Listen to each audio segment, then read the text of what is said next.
Another video. आज हम ले रहे हैं एक्सरसाइज 7.1 क्वेश्चन नंबर 5। कांग्रेसी पे बेस्ड हमने कुछ क्वेश्चंस लिए थे इसी सीरीज में। Next question, line L is a bisector of an angle A. एक लाइन है एल जो ये वाला एंगल ए इसको बाइसेक्ट करती है। बाइसेक्ट करने का मतलब है इसको इक्वली डिवाइड करती है। जितना एंगल ये वाला है P A B is equal to angle this one means B A Q. दोनों एंगल्स क्या है आपस में इक्वल है। And B P and B Q are perpendiculars from B to arms of angle A. ये बी पी और B Q दो perpendicular है। यहाँ पे भी एंगल 90 डिग्री और यहाँ पे भी एंगल 90 डिग्री का बन रहा है। From the arm of angle A, A angle की आर्म्स कौन सी है, ए क्यू और ए पी। ये हैं दो आर्म्स यहाँ पे परपेंडिकुलर। हमें क्या शो करना है, show that triangle A P B is congruent to triangle A Q B. ये वाली triangle A P B and A Q B. पहले तो जो कॉन्ग्रुएंसी हमने पढ़ी है 2-3 टाइप की, फिलहाल उसके बेस पे आपको बताना है कि ये कॉन्ग्रुएंट है कैसे है। और साथ ही दूसरा point, B P is equal to B Q.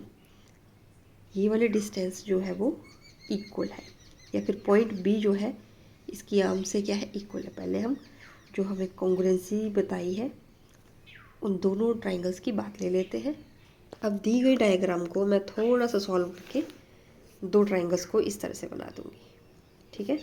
तो आप ए पी बी तो आपको दिखाई दे रहा होगा ऐसे ही है, और ए क्यू बी को मैंने थोड़ा सा मॉडिफाई कर दिया है इस फॉर्म में, क्योंकि हमें कॉन्ग्रुएंट दिखानी है। तो जहाँ ए है ए पी बी इसी सीक्वेंस में रहेगा ए क्यू बी। अब दोनों ट्राइंगल्स में angle A P B is equal to angle A Q B, और वो कितना होगा 90 डिग्री बराबर है। साथ ही ये वाला एंगल ए दोनों ट्राइंगल्स में क्या है इक्वल। अगर गिवन डायग्राम में देखें हम तो इस वाले एंगल की बात हो रही है, पी ए बी या फिर आप बी ए पी, ये वाला एंगल इज इक्वल टू ये वाला angle B A Q. Angle B A P is equal to angle B A Q. क्यों, वो क्यों इक्वल होगा, क्योंकि एल लाइन जो है, लाइन एल बाइसेक्ट कर रही है, बाइसेक्ट्स एंगल ए। इसके दो पोर्शन बना रही है इक्वल, दोनों एंगल बराबर हो गए। अब इस डायग्राम में हम और किसी इक्वल प्रूव कर सकते हैं। ध्यान से देखें, ये वाली साइड जो है इस टोटल डायग्राम में क्या है बीच में आ रही है, means this side A B is common. So we can write A B is equal to A B. और वो क्यों इक्वल होगा, क्योंकि ये कॉमन है।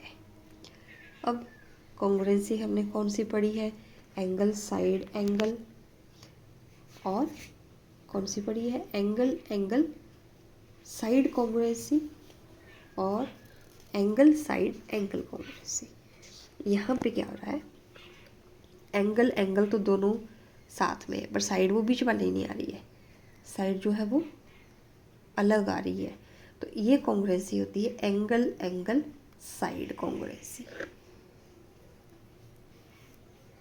सो we can write this implies triangle APB is congruent to triangle AQB।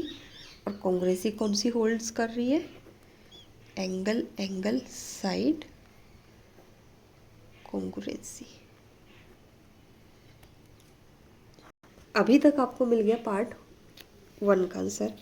अब part 2 के answer के लिए कि ये दोनों साइड्स जो हैं वो बराबर है, वो कैसे होगा। सेम ट्राइंगल हम देखते हैं, ये वाली चीज़ बराबर है, एंगल बराबर है आपके पास। तो बात हो रही है अब जो परपेंडिकुलर्स है, मीन्स बी पी और बी क्यू। अब हमने पढ़ी थी CPCT theorem, corresponding parts of the congruent triangles. अब ये ट्राइंगल्स कॉन्ग्रुएंट है तो इनके कॉरस्पॉन्डिंग पार्ट्स भी क्या होंगे, इक्वल होंगे। सो बाय CPCT आपका क्या हो जाएगा, BP is equal to BQ, और यहाँ से पॉइंट सेकंड वाला प्रूव हो जाता है, दोनों पॉइंट्स इक्वल होंगे, मीन्स जो पॉइंट B है वो है इक्वी डिस्टेंट। सो एक बार आपने कॉन्ग्रुएंट प्रूव कर दिया तो आगे सॉल्यूशन बहुत ईजी हो जाएगा इस तरह से।